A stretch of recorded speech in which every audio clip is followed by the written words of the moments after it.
Assalamualaikum, salam sejahtera.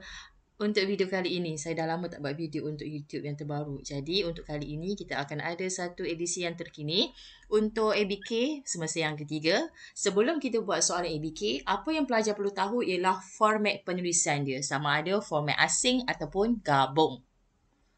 Format yang pertama ialah format asing di mana format ini selalu ditanya dalam STPM. Jadi, kalau pelajar nak fokus pada format ini sahaja pun boleh. Sebab selalunya kalau soalan ABK ni dia ada dua pilihan.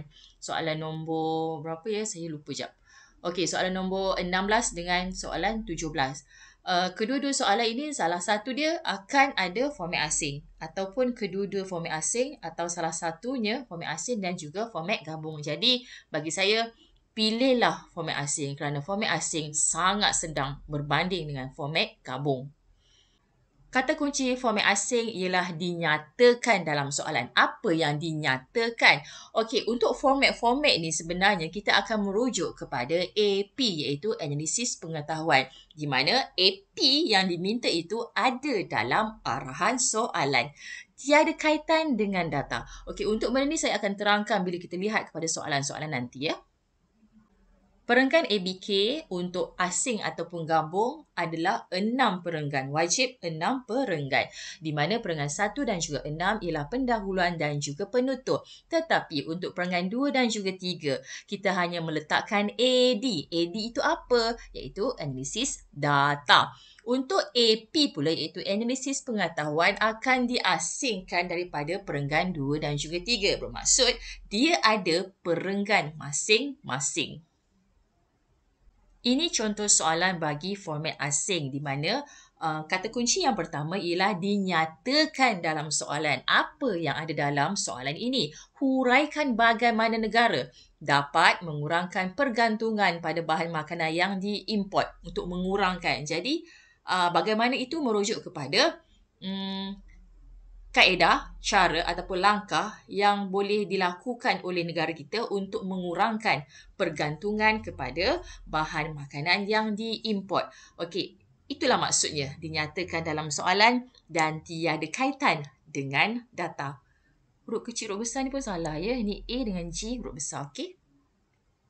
Ini contoh bagi analisis pengetahuan yang pertama di mana dia akan diletakkan dalam perenggan yang keempat.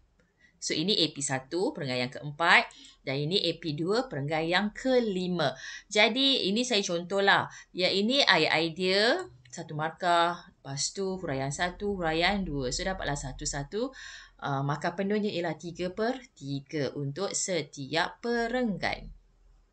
Format yang kedua ialah format gabung. Format gabung ini bagi saya dia tak susah tapi dia banyak cerita. Sebabnya setiap perenggan mesti ada AD dan juga AP. Bermaksud awak akan ada 4 AD dan juga 4 AP. Jadi bila ada 4 ni dia agak banyak lah. So soalan ini pun jarang ditanya dalam STPM. Seingat saya, dia hanya keluar dalam 2 soalan sahaja. Kata kunci bagi format gabung. Kalau tadi dinyatakan, kalau format gabung tidak dinyatakan dalam arahan, ada kaitan dengan data. Contoh, tafsirkan kewujudan keadaan sedemikian. Keadaan Keadaan sedemikian bermaksud, kalau dia meningkat, kenapa dia meningkat? Kalau dia menurun, kenapa dia menurun? Itu maksud ada kaitan dengan data. Okay? Dan satu AD dan juga satu AP dalam satu perenggan yang sama. Bermaksud awak akan ada 6 perenggan dan setiap perenggan 2, 3, 4 dan juga 5 mesti ada AD bergabung dengan AP. So, cerita dia agak banyak berbanding dengan format asing tadi.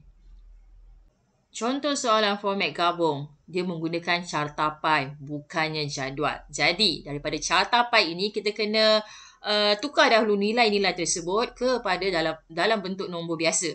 Sebabnya cartapai dia guna persen. So, awak kena kira-kira sikit lah baru awak dapat nombor yang sepatutnya.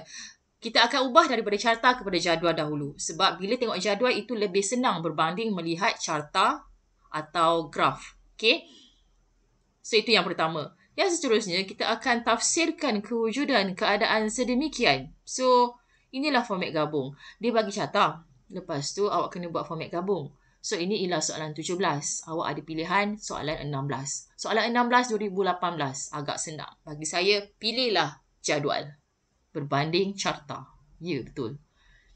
Ini adalah contoh format gabung di mana ayat yang pertama seperti biasa ialah ayat idea dan huraian yang pertama awak kena huraikan dahulu analisis data. Lepas itu, kita akan huraikan pula analisis pengetahuan. So, dia bergabung dan juga bergabung. So, ini contoh soalan yang saya rasa agak susah sikit. Tapi sebenarnya senang kalau awak faham. Bila ada pilihan jawapan, pilihlah format yang menyenangkan kita untuk menjawab. So, ini ialah pola perbandingan. Yang tadi perubahan, sekarang perbandingan.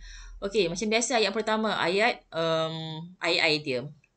Huraian pertama, huraian data. Lepas tu, awak kena buat perbandingan. Kenapa pelaburan asing Malaysia bersesuaian dengan kehendak Amerika? Kenapa Amerika tu nilai ni adalah lebih besar berbanding dengan negara China?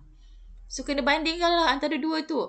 Jadi, bila buat perbandingan ni untuk format gabung, awak kena, yang pertama, awak kena bandingkan data-data sedemikian. Lepas itu, awak kena bandingkan pula analisis pengetahuan. Kenapa Amerika Syarikat tinggi tetapi China rendah? Kena bagi kedua-dua alasan.